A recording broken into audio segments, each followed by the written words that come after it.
Good morning. प्रबंध समिति आदर्श विद्या मंदिर के यूट्यूब चैनल पर आप सभी का हार्दिक स्वागत। कक्षा द्वादशी विषय व्यवसायिक अध्ययन। पिछली कक्षा के अंतर्गत हम लोगों ने प्रबंध एक परिचय उसके बारे में समझने का प्रयास किया था। उसके आगे समझने से पहले जो गत कक्षा के अंतर्गत हमने समझा था उनको वापस एक बार रिवीजन दे देते हैं, रिकैप कर लेते हैं कि प्रबंध एक सर्वव्यापक है। यदि किसी क्रिया में से प्रबंध को घटा दिया जाता है तो पीछे शून्य बचता है। एनीथिंग माइनस मैनेजमेंट बराबर 0। ये हमने समझा था। फिर ये समझा था कि प्रबंध क्या है, कि एक जो प्रबंधक जो कार्य करता है उसे अपन क्या कहते हैं, प्रबंध कहते हैं। इसको अपन ने समझा था। फिर एक प्रबंधक कार्य करते समय क्या चाहता है, उसके पास में कौन कौन से संसाधन होने चाहिए। तो उसके पास जो संसाधन होते हैं, मानव शक्ति होती है, धन होता है, माल होता है, मशीन होता है। इन संसाधनों का वह अनुकूलतम उपयोग करना चाहता है। जो अनुकूलतम उपयोग करता है, इसका उपयोग करने पर वह कुशलता प्राप्त करता है और प्रभावपूर्ण तरीके से। तो दिमाग में प्रश्न आता है कि कुशलता और प्रभावपूर्णता दोनों एक है या अलग अलग है। सोचा तो हर व्यक्ति ये सोचता नहीं, कुशलता और प्रभावपूर्ण जो है वो एक ही है। क्योंकि हमने समझा था कि कुशलता अलग है और प्रभावपूर्णता अलग है। कुशलता का मतलब होता है किसी भी कार्य को ठीक ढंग से करना, अपव्यय नहीं करना। ये कुशलता के अंतर्गत आता है ना। इनपुट और आउटपुट का जो संबंध होता है वो कुशलता के अंतर्गत आता है कि आपको कितना इनपुट मिला और कितना आपने आउटपुट दिया। जिस प्रकार से हमने पिछली बार समझा था कि किसी संस्थान के अंतर्गत 2000 यूनिट का उत्पादन करना है। कितने का करना है? 2000 यूनिट का उत्पादन करना है। अब उसकी जगह पर उस 2000 यूनिट के स्थान पर वहाँ के प्रबंधक ने 2200 यूनिट का उत्पादन कर लिया, तो ये क्या हो गया? कार्य की कुशलता हो गई। ये भी हो सकता है अगर उसको कह दिया गया कि आपको तो 1800 यूनिट का उत्पादन करना है और आपने 1800 की जगह पे उसने 2000 यूनिट का उत्पादन कर लिया, तो यह भी अपन क्या कहेंगे? उसने कार्य के अंतर्गत कुशलता प्राप्त कर ली है। ये चीज़ आ जाएगी। इस चीज़ को अपन ने समझने का प्रयास किया था। यानी किसी भी काम को ठीक ढंग से करना, काम को ठीक ढंग से करना, संसाधनों का अपव्यय नहीं करना और संसाधनों की लागत को न्यूनतम रखते हुए उसको प्रयोग में लाना, ये क्या कहलाता है? अपना कार्य को कुशलता से। प्रभावपूर्ण तरीका यानी उसके अंतर्गत फिर ये नहीं देखा जाता कितना खर्च हुआ, ये नहीं हम हमारी जो वस्तु का जो निर्माण कर रहे हैं, जो अपन कार्य को कर रहे हैं, वो उसका प्रभाव होना चाहिए। हमारी शादी ब्याह में आपने देखा ना, यही उदाहरण मैंने आपको दिया था कि उसके अंतर्गत जाते ही अपन दंग रह जाते हैं। अपन को अंदर प्रवेश करते हैं तो मज़ा आ जाता है कि अरे यार बहुत ज़्यादा खर्चा किया, चारों तरफ देखते, ये क्या हो गया? प्रभावपूर्णता, प्रभाव डालता है। अपन चकाचौंध हो जाते हैं। जैसे कि उदाहरण लिया था नीता अंबानी का बर्थडे पार्टी का, 250 करोड़ रुपए जो खर्च किए गए थे। हमारी इनकम भी नहीं होती इतनी, तो 250 करोड़ रुपए खर्च किए। अपन तो 2500 रुपये खर्च करते हैं, 2000 खर्च करते हैं, 500 रुपये खर्च करते हैं, तो उसमें प्रभाव नहीं छोड़ते। जबकि वो प्रभावपूर्णता बताया गया था। मैंने आप लोगों को समझाया, जो प्लेन्स आए थे वो प्लेन कहाँ पर रुके थे? उनकी पार्किंग मुंबई में और दिल्ली में उसकी पार्किंग थी। अपन पार्किंग ढूंढते हैं जोधपुर के अंतर्गत ये रखते हुए। तो ये तो कार्य को क्वालिटी देखी जाती है, कितना पैसा खर्च होता है वो नहीं देखा जाता है। तो वो क्या क्या कहा जाता है? प्रभावपूर्णता कहा जाता है। उसी प्रकार से अपन ने समझा था कि एक कंपनी है, एक कंपनी के वित्त प्रबंधक को 50 लाख रुपए की आवश्यकता है। तो 50 लाख रुपयों का आवश्यकता है किसी कार्य को पूरा करने के लिए, तो मार्केट से पैसा तुरंत उठा लेता है 10% के ब्याज के साथ में, और उस कार्य को वो क्या कर लेता है? समय पर पूरा कर लेता है। तो क्या माना गया कि भाई उसके कार्य को क्या किया? कुशलता से पूरा किया, प्रभावपूर्ण तरीके से पूरा किया। तो कार्य को उसने प्रभावपूर्ण तरीके से तो पूरा कर लिया, किंतु वह अकुशल रहा, क्योंकि दूसरे स्थानों 8% की दर से भी ब्याज मिल रहा था। उसने कार्य तो समय पर पूरा कर लिया, पर कुशलता के साथ में उस कार्य को उसने पूरा नहीं किया। यहाँ तक अपन ने पिछले सत्र के अंतर्गत, पिछली कक्षा के अंतर्गत हमने समझा था। आज उससे थोड़ा सा आगे अपन बढ़ते हैं कि जो एक प्रबंधक होता है, ये प्रबंधक जो 5 कार्य अपन ने बार बार समझे थे, है ना। पहला कार्य कौन सा था? नियोजन था, दूसरा संगठन था, तीसरा नियुक्तिकरण था, चौथा निर्देशन था और पांचवा नियंत्रण था। इन पांचों कार्यों को एक प्रबंधक जब पूरा करता है तो वो पूरा कब करता है, किस प्रकार से वो पूरा करता है, ये अपन ने समझ रहे थे। तो कहाँ पूरा करेगा? तो हर प्रबंधक इन कार्यों को जो पूरा करता है तो अपने पांचों कार्यों को पूरा करता है। तो प्रबंधक कौन से स्तर पर पूरा करता है, उससे पहले ये चीज़ आ जाती है हमारी कि प्रबंधक किसी भी संस्था के अंतर्गत जो व्यक्ति होते हैं वो कितने प्रकार के होते हैं। काम करने वाले व्यक्ति, उन काम करने वाले व्यक्तियों को दो श्रेणियों में अपन विभक्त कर देते हैं। एक प्रबंधकीय कर्मचारी होता है और एक अप्रबंधकीय कर्मचारी होता है।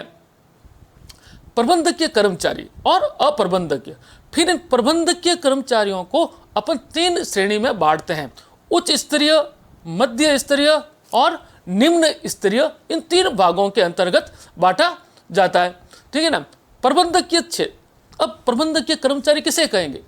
तो आपने देखा होगा कि जो व्यक्ति किसी संस्था में आता है और आते ही उसके दिमाग में अपनी कुर्सी पर बैठता है और नियोजन करता है, संगठन, नियुक्तिकरण, निर्देशन, नियंत्रण, यानी उस किसी कार्य को करने के लिए किस प्रकार से करना है उसके लिए वो क्या करता है?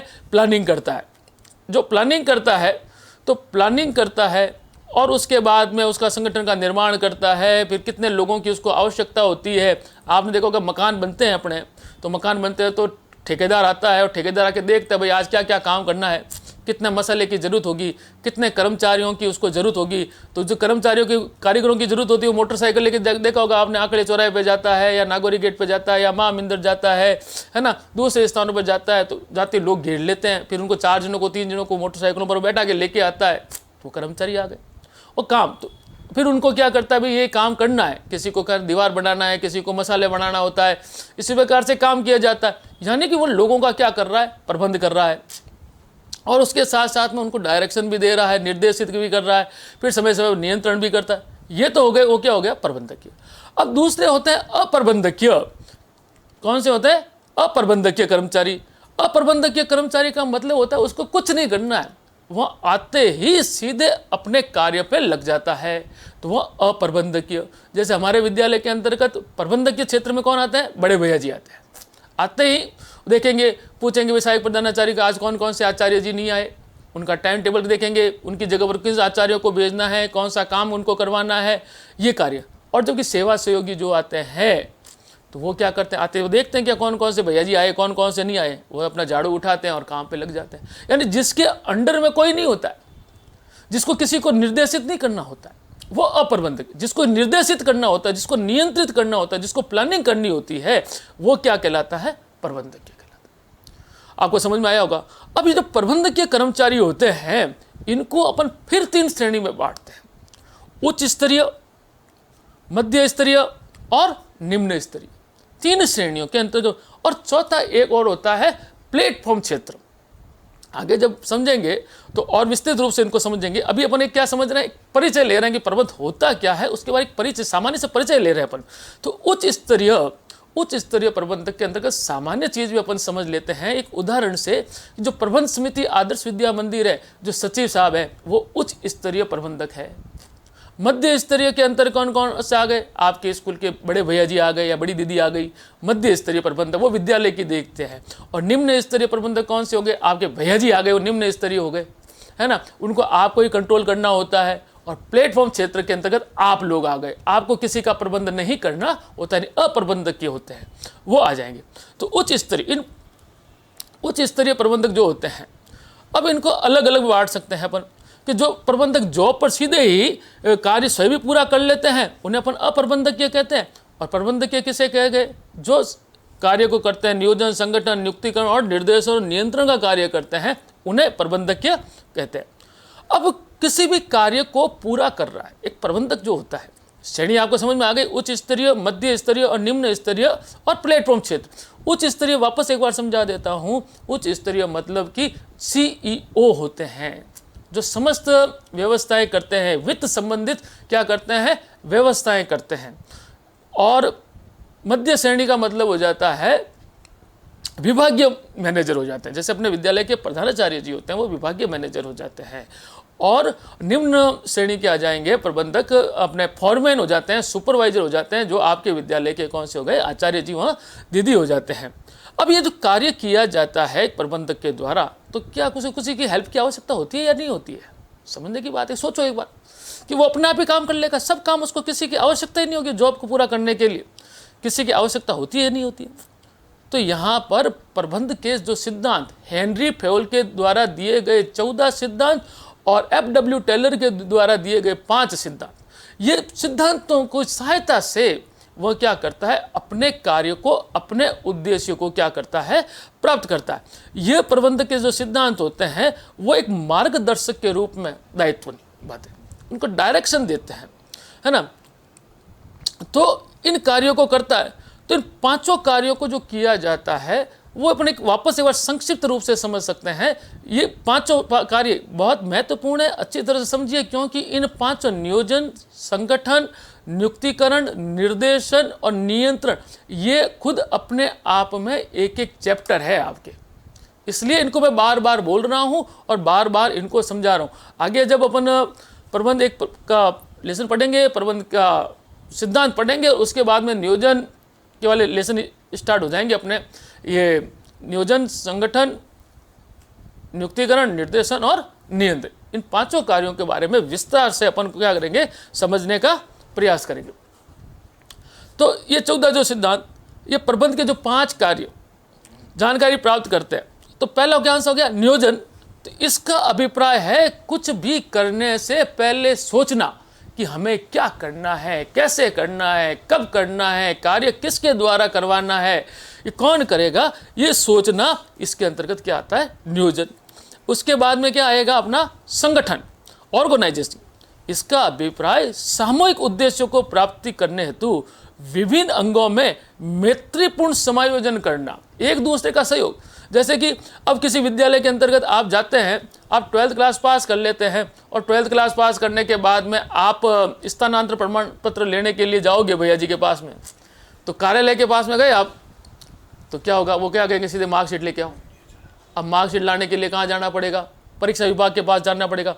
परीक्षा विभाग कहेगा भाई नोट ड्यूज लेकर आओ, तो नोट ड्यूज लाने के लिए आपको कहाँ जाना पड़ेगा, आपके विद्यालय के लिपिक वर्ग के पास में जाना पड़ेगा, तो वहाँ से नोट ड्यूज लाना पड़ेगा। यानी कि 3 जो अलग अलग विभाग हो गए।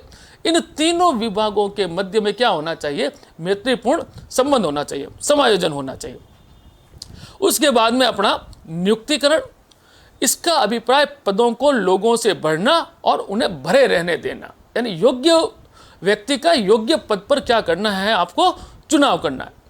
फिर अपना आएगा निर्देशन, इसका अभिप्राय संगठन के मानव संसाधन जो व्यक्ति है, काम, मशीन तो काम थोड़ा ना करेगी, मशीन को कह सकते हैं मशीन चालू हो जा, बंद हो जा, ऐसा तो नहीं कह सकते, वो होगी नहीं कहने से। किंतु किसी व्यक्ति को कहना होगा, तो व्यक्ति जो मानव संसाधन होता है उसको समय समय पर उनको क्या देना पड़ेगा, निर्देशन देना पड़ेगा, उनका मार्गदर्शन करना पड़ेगा, उनके साथ में संप्रेषण करना पड़ेगा। आपको जो काम करवाना है उस काम को आपको क्या करना पड़ेगा, समझाना पड़ेगा, और समय समय पर उसे अभिप्रेरित करना पड़ेगा, मोटिव करना पड़ेगा। कार्य करते करते एक कोई व्यक्ति होता है, एक किसी कार्य को करते करते क्या हो जाता है, थक जाता है, तो फिर उसे समय समय पर मोटिव करना पड़ता है, मोटिवेशन करना पड़ता है। तो आगे अपन समझेंगे कि किस प्रकार से किसी कर्मचारी को मोटिवेशन किया जाता है। और 5वां अपना होगा नियंत्रण, जो वास्तविक कार्य को इच्छित कार्य की तरफ लाना, है ना। जैसे कि किसी 2000 यूनिट का आपको उत्पादन करना है और आपने 1950 यूनिट का उत्पादन कर लिया, तो आप 50 यूनिट क्या हो गई, कम हो गई, तो उसे 50 यूनिट के पास में, यानी कि उसे 2000 यूनिट तक वो उत्पादन कर दे, ये हमारी क्या हो गई, इच्छित है। ये क्या हो गया, इच्छित, है ना। और वास्तविक कौन सा हो गया, 1950। तो इस 1950 के कार्य को 2000 तक लाना, ये कार्य किसके द्वारा होगा, नियंत्रण के द्वारा संभव होगा। यहाँ तक अपन ने पढ़ा। बुधवार को वापस अपन इससे आगे पढ़ेंगे। धन्यवाद।